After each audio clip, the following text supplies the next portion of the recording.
we are starting our brand new series called Always Enough. And it's timing, whenever we do series, it's always 1 year ahead. And so when we do our finance series on November. But somehow this year, yung team, yung mga pastors, team of pastors natin, who's doing the series collaterals, they felt to move the finance series last year from November to May, without knowing that all of this crisis will happen. And timing, because we're in that situation right now. And so we want to start this series because all of us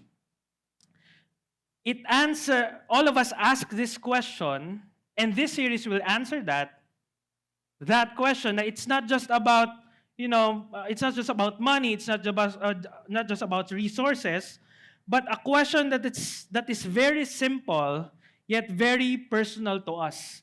This series will answer that question, and that question is this: what does it mean to have enough? What does it really mean to have enough? And on a more personal level, do I have enough for tomorrow? Do I have enough for my family? Do I have enough savings? Do I have enough strength or enough emotional capacity to handle this crisis, or enough faith to face whatever challenge I'm facing right now? Especially today, just like what I said, we are in a crisis. Oil prices are rising, and kasunod nun, it's not just the fuel, but the groceries, tuition fees, rent, and the catch is this: the cost of basic needs are going up, and yet we know the common reklamo ng mga kababayan natin: basic needs, cost of needs are going up, and yet salaries are not going up. And so we begin now to compute. Compute tayo. Will I have enough? Kaya pa bang masustain in the next years, in the next months, in the next weeks? And don't get me wrong, planning, strategizing, budgeting is good. It's not bad, it's not biblical, but sometimes crisis and sometimes planning and budgeting and strategizing and all of this stuff reveals a deeper fear in us. Will I be okay? Right? When you look at your finances, Excel sheets, your bank accounts, and there's crisis, there's may mga unexpected bills, we ask this deeper question, not just do I have enough, pero will I be okay? What if maubos to? What if bigla akong mawalan ng work tomorrow? What if biglang may mangyari, magkasakit ako? Will I be okay? And when you look at the Bible, it doesn't teach us or answer the question, do I have enough? Or what's the meaning of having enough? But the Bible teaches us or answers the question, who is enough for me? And that's why we're going to look at, for the next 3 weeks, Deuteronomy 8. Because whether you feel like you don't have enough, just enough, okay lang naman, pastor, getting by, or you have more than enough. Whatever season you are in, God has a word for you. And God is teaching us something, whether you're in dire need, you're simply getting by, or you have more than enough. Because when you think about it, just enough, more than enough, it's still the same. It's the same. You can have more than enough and feel insecure that tomorrow it might be gone. If you have just enough, you can still be afraid that tomorrow, baka may kailangan bilhin na hindi ko kayang bilhin. And so the issue now is not supply. Whether you have not enough supply, just enough supply, or more than enough supply, that's not the issue, because the issue is trust. The issue is not supply. Because whether you're not enough, feel that you don't have enough, just enough, or more than enough, that's not the issue that the Bible is addressing. The issue of the Bible that's addressing in terms of our life and our finances and our money and our possession is, who do you trust? And that brings us to Deuteronomy 8, yung kaninang binasa natin. Because Deuteronomy 8 is the moment when the Israelites, after 40 years of wandering in the desert, in the wilderness, this was the time that they're about to go and enter their promised land. Okay? Their promised land. This is it. And actually, the people that you're looking at are already the second generation of people came out from Egypt. They're not the first generation anymore, because 40 years they already died, and their children is now the one who will inherit or will go to the promised land. And so you could just imagine this generation experience so much hunger, uncertainty, and not only that, daily dependence. Because you know what? In the desert, lalo na in the ancient Near East, there's no farm. Walang Grab food dyan. Walang Food Panda. No farms, no harvest, no permanent houses. Remember, they're being guided by the pillar of cloud, by pillar of fire by night, and the pillar of cloud by day. And there's no stable economy. Unlike the nations surrounding them, they have their own land, they have their own storehouses, they have their own farms that they can harvest, that they can predict that they will have supply at the end of the month, of the year. But compared to the Israelites, they experience having not enough.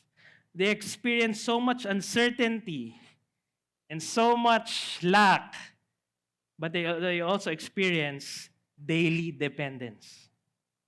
And that's why the Israelites, nagrereklamo sila kay Moses. They're ano ba ng English nagrereklamo? They're complaining to Moses. Moses, why did you bring us here in the wilderness? Buti pa sa Egypt. Buti pa sa Egypt, there's some kind of predictability. They know where the food or the supply will come from. But get this, there's a certain level of certainty, and they know that they will have supply at the end of the day, but they are slaves. But in the wilderness, they were free, yet they're dependent on God. And that is uncomfortable for us because sometimes bondage feels safer than trusting God into freedom. We want enough savings so we do not have to pray. Guilty as charged. We want enough money in the bank so that tomorrow we're secured. We want enough control so that we don't need to depend on someone, ultimately, to the Lord. We want some kind of certainty so we don't need to surrender to God.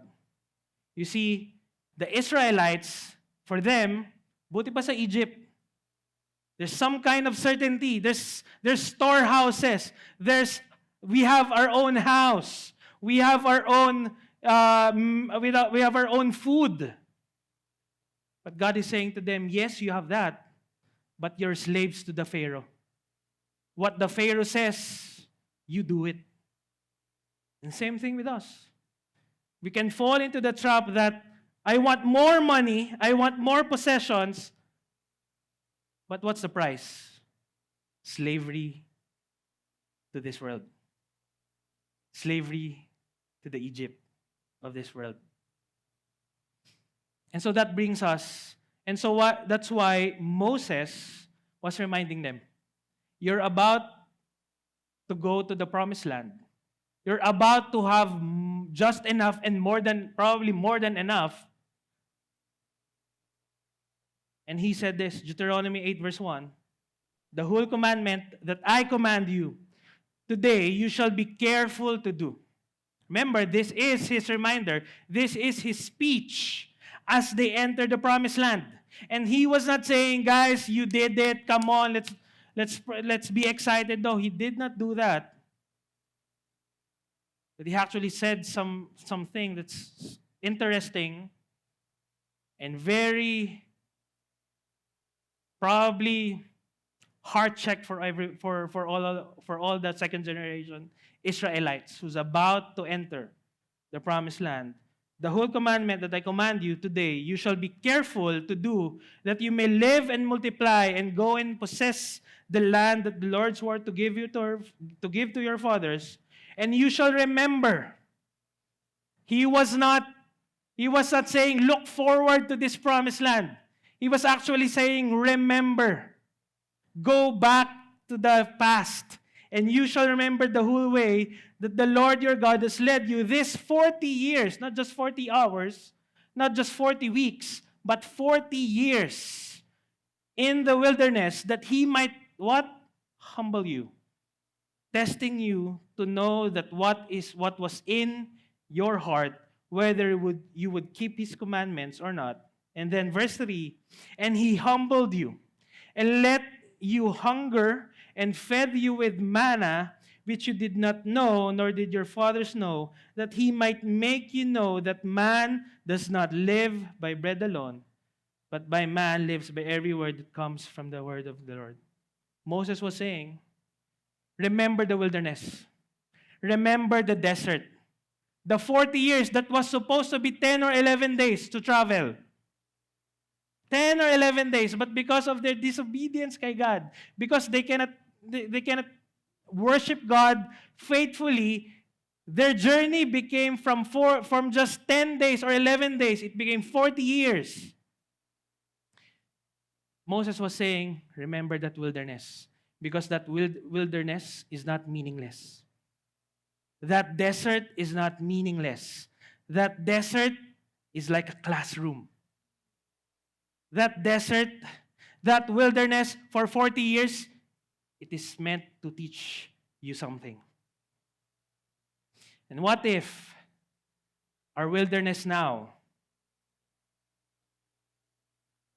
no matter what form that is,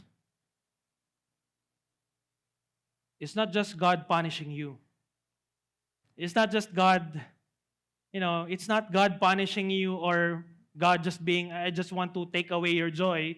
But what if the wilderness or the not enough season or stage that we're experiencing is not actually God telling us, pabaya ka kasi, but it's God teaching us and forming us. I want you to be a different kind of people. You see, they were in Egypt for many years. And yung Egyptian culture is so ingrained in their hearts. Their identity became Egyptian. Why? Because for many years they were there. That became their identity. And because God brought them out from Egypt into the wilderness, the reason why God brought them in the wilderness is because God is reshaping them and God is removing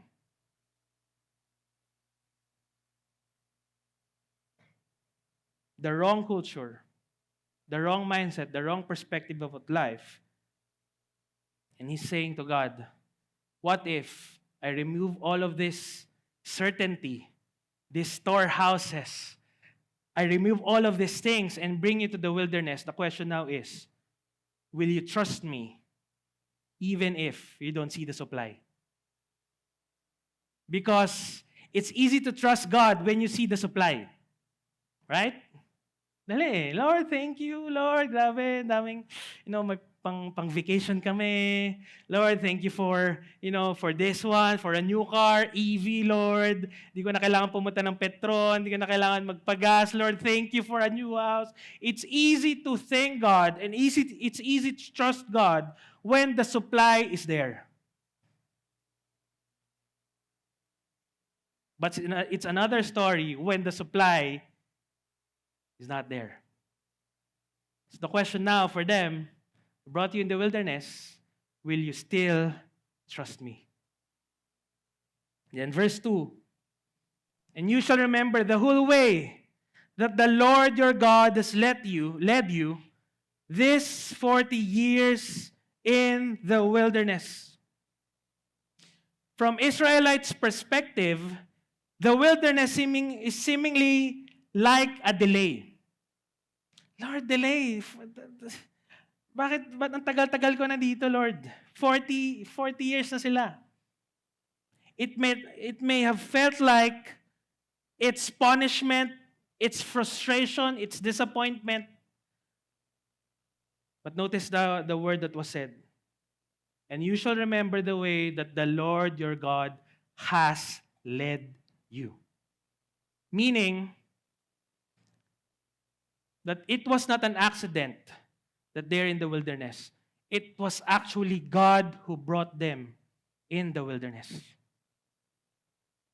And this matters to us because in season of luck, our first temptation, when we feel like there's not enough or there's lack or we're in the wilderness, our first temptation is this: Lord, take me out of my dark. My Lord, I don't want to be there. Gary V. Take me out of the dark, my Lord. Our first temptation when we are in the wilderness, Lord, alisin mo ako dito. But here, in this case, God is probably smiling. No, you don't say that because I was the one who led you in the wilderness. And what's the purpose? That He might humble you. Wow. That He might humble you. You know what humility means? It's bringing us to a place where we are so low that we will realize that we are not self-sufficient. God brought them from Egypt, out of the Egypt, across the Red Sea, into the wilderness to tell them, you guys are not self-sufficient. And you guys, you don't trust Egypt. You don't trust the Pharaoh. Because, yes, Egypt might be, wealthy. At the end of the day, you trust me. What if our wilderness is not actually punishment, or it's not actually an accident, but it's actually God leading us to this wilderness so that we can learn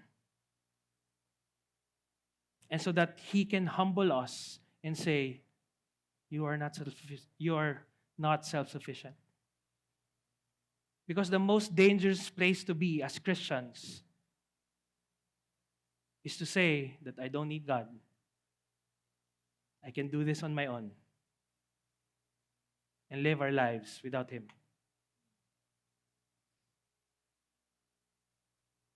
And then He said this, and you shall remember the whole way that the Lord God has given, that He might humble you, testing you to know what was in your heart.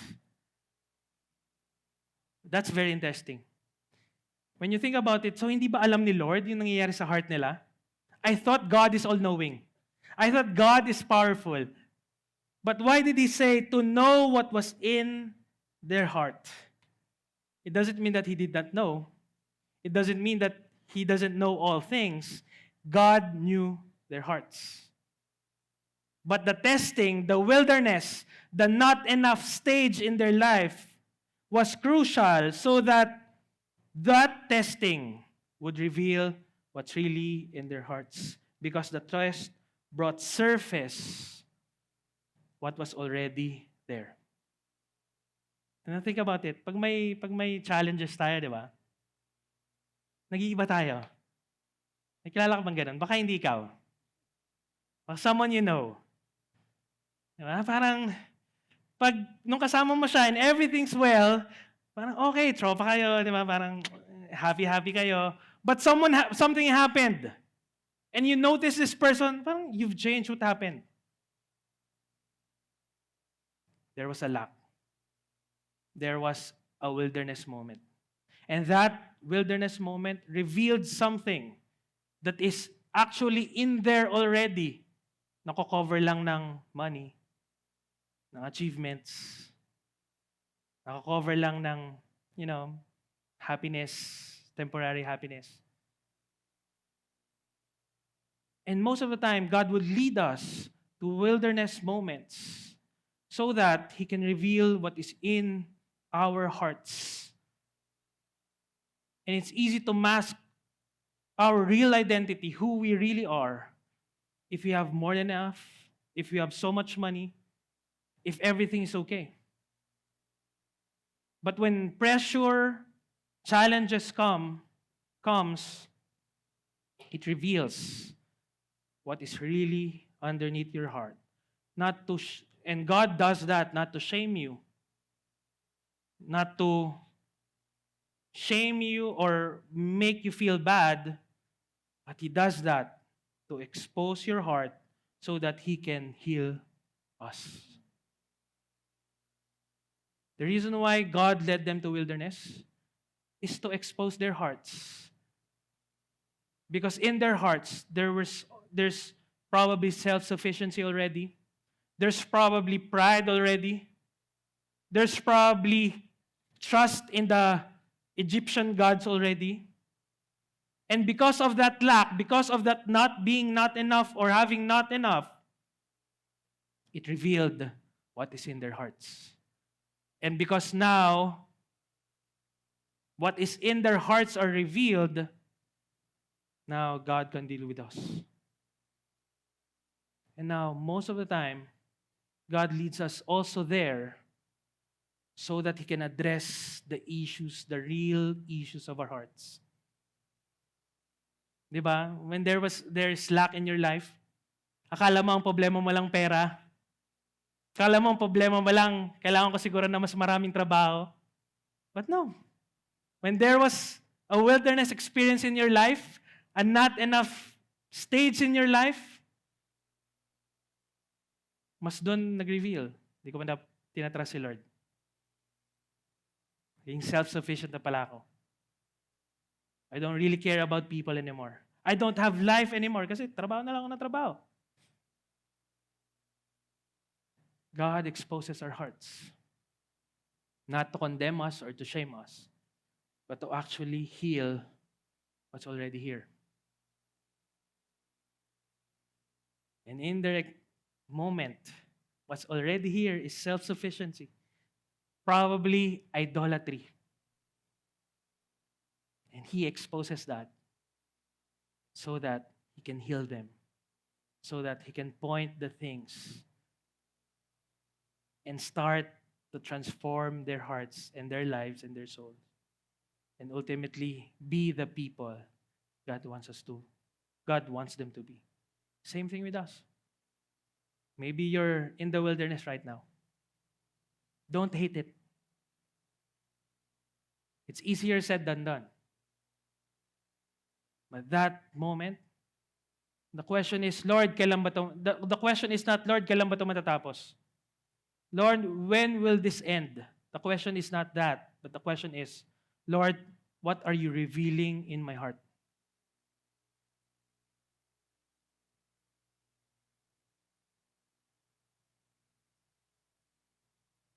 Lord, what are you teaching me right now?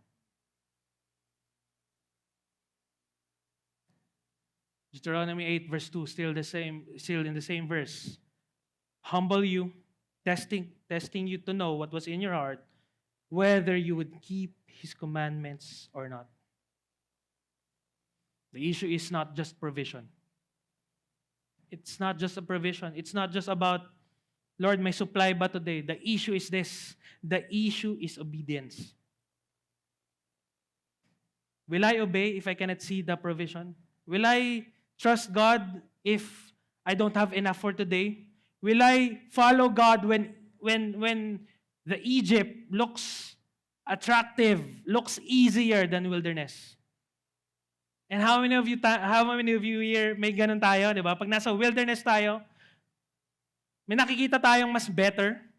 Lord, sana yun na lang. Sana doon na lang ako. Lord, doon mo na lang ako dalin. And it was the same reklamo. It was the same complaint by the Israelites. Lord, instead of this wilderness, can we just go back to Egypt when we have storehouses, we have, probably, ano ba mga pagkain doon? We have pizza, we have all the good food there.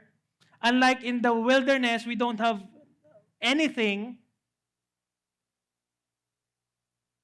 But what they don't see is that they're not free. Sometimes, lalo na in social media, you begin to see other people's life and you say, Lord, I want that. Lord, I want that. Lord, gusto ko yan. Gusto ko to. But we don't actually know. Because social media is, a lot of it are fake.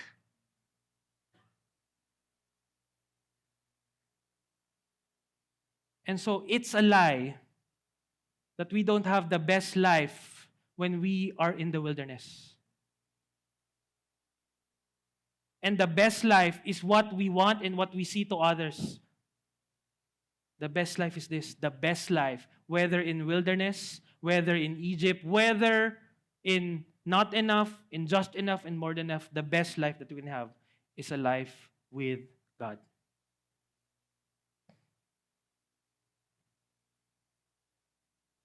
And that's what God is teaching the Israelites.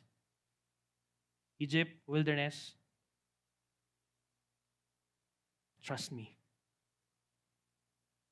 And sometimes we disobey God not because we hate Him, but because we are afraid. Takot tayo Takot tayong mawalan. Takot tayong, paano ko? Paano naman yung sarili ko? We are afraid to compromise our integrity because we are afraid na our obedience and our faithfulness to the Lord will cost us so much. That you see, this is an issue of trust. Because if we trust God so much, no matter what the world presents to us, I won't trade that for the life that God has for me. And so you'll realize that lack or having not enough reveals what we truly trust. Right? Pag kulang ka ng pera, sino kaya mautangan ko? If there's lack, yung gobyerno kasi, Lord, dapat di na lang siya yung binoto ko Dapat siya na lang. When there's lack, it reveals the people or the things that we trust. Or even in our families. Pag may lack, sino sinisisi mo? Kasi ito, pabigat to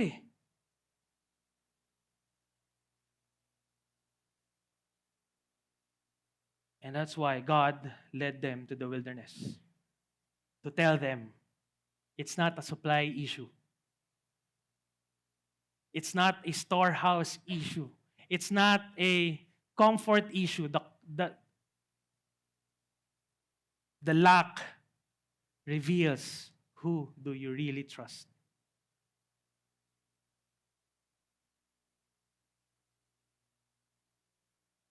Deuteronomy 8 verse 3, and He humbled and let you hunger and fed you with manna, which you did not know.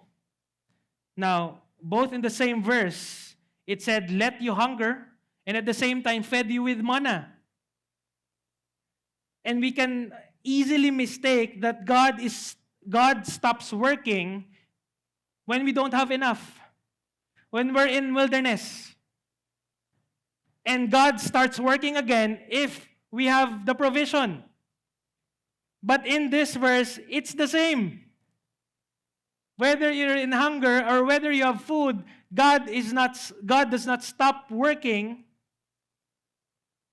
God is just teaching us some things. He's both working in our lack. It doesn't mean He stopped working. Siguro, Lord, nagpahinga ka siguro, Lord. Bakit ang dami kong kulang ngayon? And you begin to ask, natutulog ba ang Diyos? Ang dami kong kanta ngayon, no? Ang playlist ko ngayon, ha? Natutulog ba ang Diyos? But the reality is no. We begin to think that when we are in need and we are lacking, God stops working. But when we have a lot of money, God now starts working. No. Both in lack, both in we have more than enough, God is always working. And then He goes on to expand, to mention the manna. Now, yung manna, it's na-discover ko, it's interesting. Yung word na manna, in their context, it's actually a Hebrew question, manhu, M-A-N-H-U, meaning what is this? So when they wake up in the morning and there's manna around, they were actually manhu, manna. Kaya yun yung pangalan, what is this? Kaya sinabi sa Deuteronomy 8 verse 3, fed you with manna which you did not know, or even the fathers you know, the way God provides them is not to give them a familiar food for them. It's not a food that they can manufacture. It's not a food that they can order. It's not a food that they can cook. It's something that they did not know.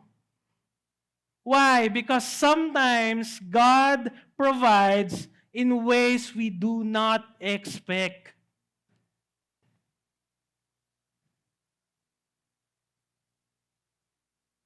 Not expect. We wanted one breakthrough. Lord, just this promotion. Lord, just this relationship. Lord, just this, business deal. But what God will give you is daily strength, faithfulness. You would believe God for, Lord, give me a clear 5-year plan. But God would give you the next day, just the next step for just tomorrow. Sometimes God provides in ways we do not expect for them. What they expect is this, like how they were provided in Egypt, someone would give them food, someone would cook for them, but now that they're in the wilderness, paano nila gagawin yun? There's no farm, there's no storehouses, just manna every day. Which means that the Lord provides, not in our own terms. Not. Don't just box Him and say, Lord, sa boss ko lang ako magkakaroon ng provision. Lord, pag nawala na yung crisis sa Middle East, sa Iran, doon lang ako magiging okay. Who told you that? The Bible says differently. The Lord provides, not in our own terms. Sometimes you're praying for provision. God would say to you, forgive. Forgive others. Sometimes you're praying for a breakthrough. God will say, be faithful in reading His Word. Sometimes you would believe a miracle to happen in your life. God will say to you, be part of a community. Or I don't know. The Lord provides, not in our own terms. Why? Because He's saying to us, you are not in control. And so the picture is this. Every day, they would gather tiny things, okay? Mga hindi ko alam kung mumu ba yan or there's manna every day. Every day, they would wake up and there's this. Pupulutin nila sa ground and they would collect it and they would cook it. And it will turn into bread or it will turn into cake. And when you read it, when you read the concept of the manna, some Israelites would do this. Since marami on the ground, they would store some manna for the next day. And what would happen is this. Magkakaroon ng worms. Mapapanis yung manna. And God would say, just get enough for the day. But some Israelites would say, ay, dami nito, Lord. Balutin mo ako, Lord. And another na naman. Sharon na naman. Balutin mo ako. Para din sila mga Pinoy. Dami nito, Pastor Mariam, tara, para bukas. But lo and behold, the next day, expired yun. Why? Because God is teaching them, just get enough. Because tomorrow, I will provide again. You know, here's a human condition that all of us have. We make good things as the ultimate. Manna is a good thing. When they see it, wow, this is good. Yes, in the wilderness, there's food. This is good. Manna is good. But our human condition makes us that good becomes God. And God is teaching him, no. I am God. Pertaining to him, not that. And that's why, don't store. That's why, trust me, tomorrow, you will have manna again. Same thing with us. There are things that will come in our way, good things. But don't mistake that for God. Because God, what's good is not ultimate. God is ultimate. And so, wilderness teaches us that. Total dependence on Him. Then He said, verse 3 pa rin, man does not live, nor did your fathers know, that He might make you know that man does not live by bread alone, but by every word that comes from the mouth of the Lord.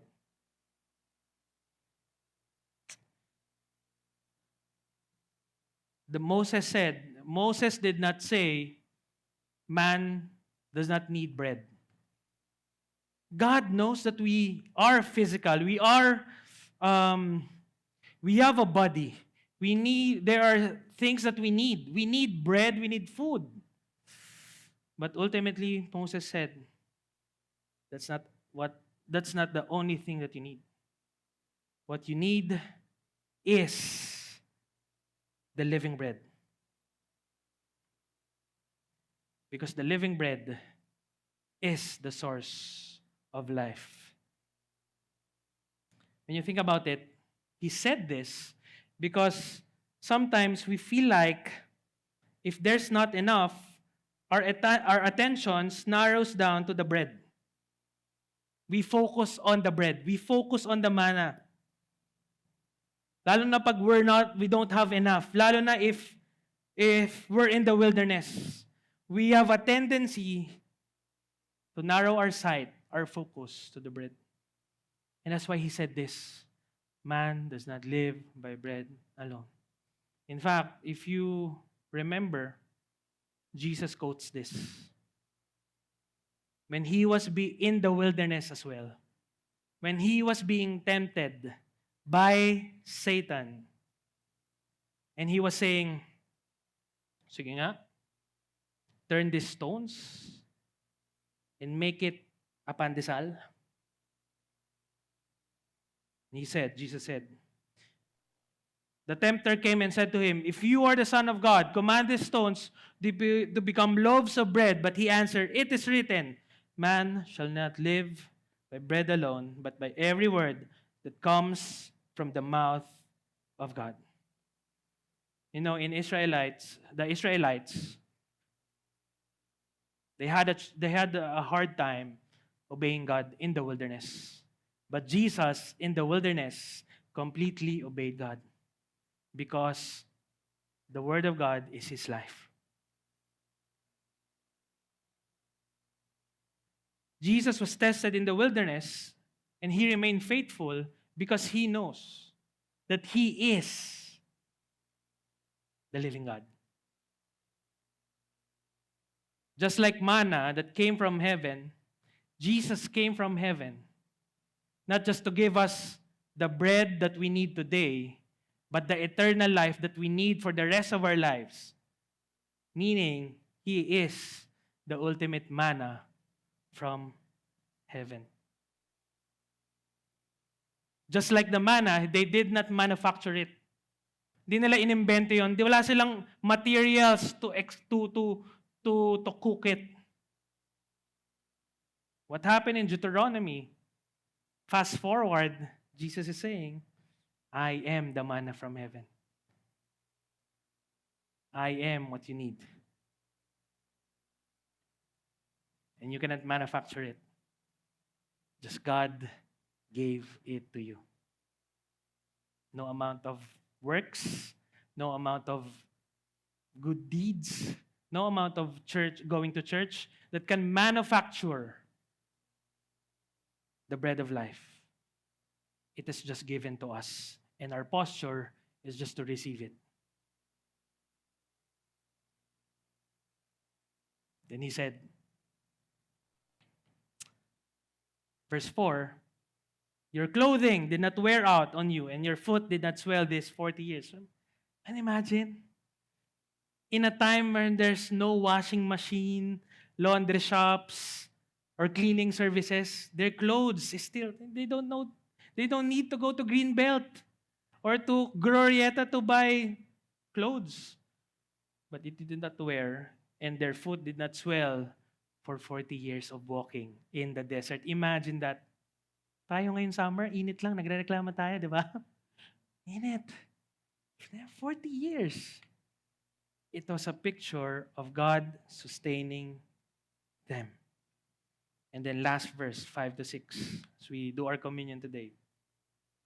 Know then in your heart that, as a man disciplines his son, the Lord your God disciplines you.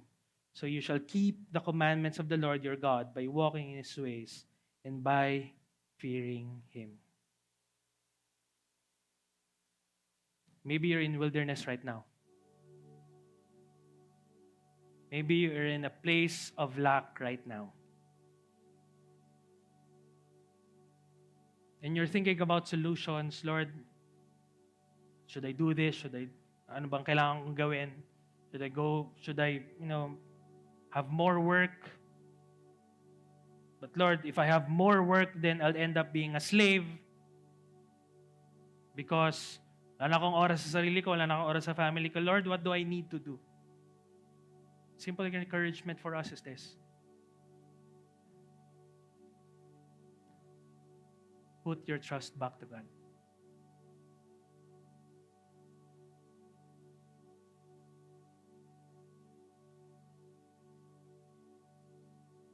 What does it mean on a practical sense? Tomorrow, you wake up, you go back to your office, you face the world again.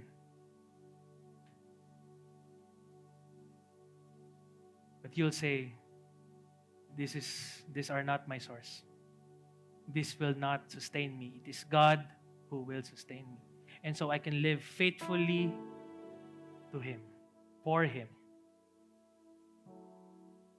And I can live my Christian life always looking at Him. Because Deuteronomy 8 invites us not to look on just the bread, but the living bread. And that's why He said, man does not live by bread alone. Yes, we have daily needs. Yes, we have bills to pay. Yes, we have families to feed.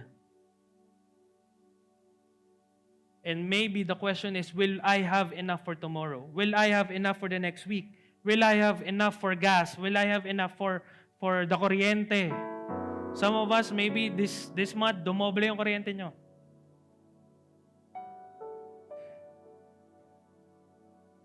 And it's real.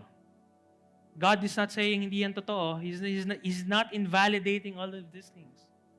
But He's saying, I'm revealing something in your heart. Who do you trust?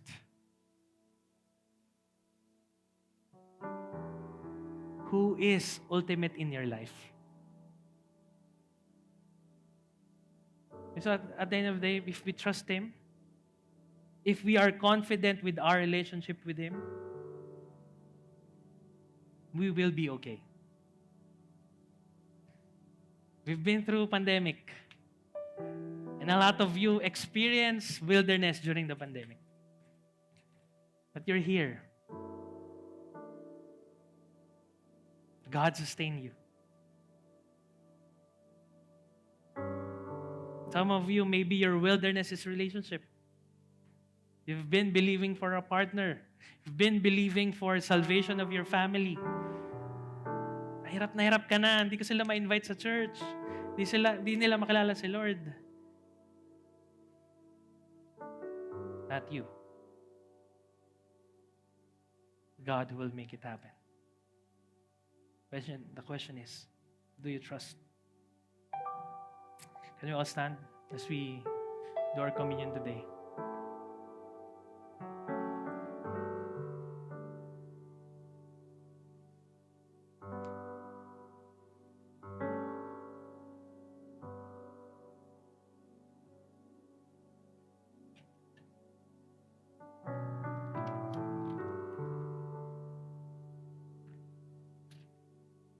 Before we do our communion today, all heads bowed and eyes closed. You're here. You're in that wilderness moment. You feel like there's not enough, no matter what effort, and you're really, really tired.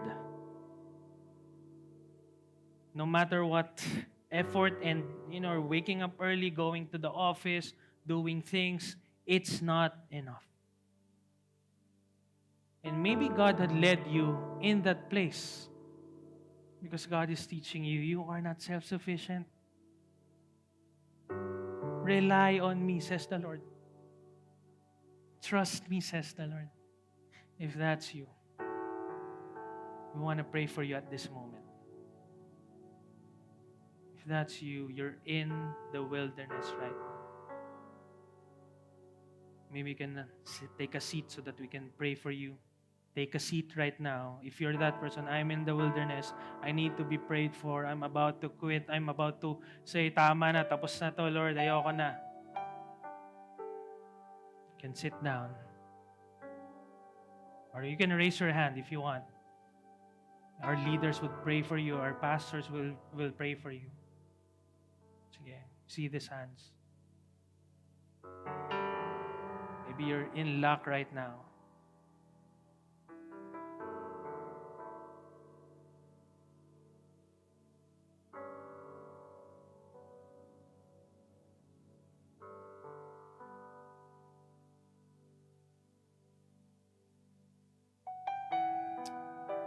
Lord, we honor you.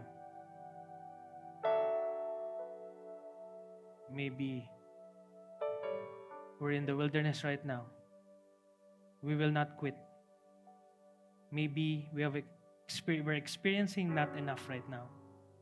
But Lord, you are always enough. And so we trust you. We give our lives to you. And remember, Lord God, that you are our source. That you are the ultimate, Lord. No one else. Thank you, Lord. In Jesus' mighty name. Amen.